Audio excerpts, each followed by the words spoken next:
அனைவருக்கும் வணக்கம். திருக்கோயில்கள்ல இருக்கிற திருக்குளங்களுக்கு தனி சிறப்பு உண்டு.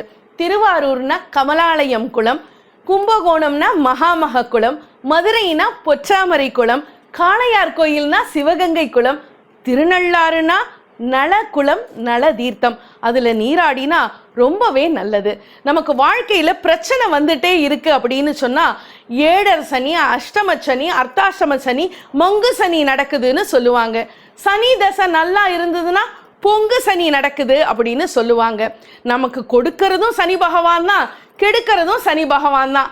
அதனால தான் சனி கொடுப்பார் எவர் தடுப்பார் அப்படின்னு பழமொழியே இருக்கு.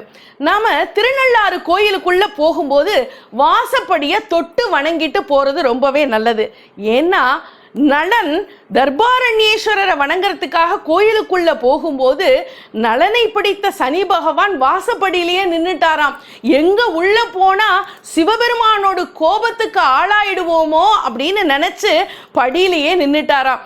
அதனால படியை தொட்டு வணங்கிட்டு கோயிலுக்குள்ள போறது விசேஷம். சனி தோஷம் இருக்கிறவங்க இந்த கோயிலுக்கு வந்து நெய் விளக்கு போட்டா அவ்வளவே நல்லது.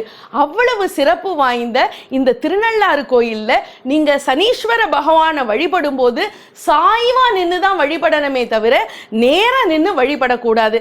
ஏன்னா கிரகங்களுடைய பார்வையிலேயே சனி பகவானுடைய பார்வைக்கு அதிக வலிமை உண்டு. சனிப்பெயர்ச்சிக்கு 15 நாளைக்கு முன்னாடியும் சனிப்பெயர்ச்சிக்கு 15 நாளைக்கு பின்னாடியும் இந்த நல தீர்த்தத்தில் வந்து நீராடினா நம்மை பிடித்த சனி பகவான் நம்மை விட்டு அகலுவார்.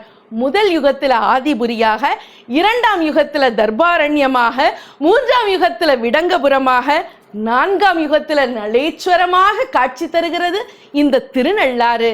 நன்றி, வணக்கம்.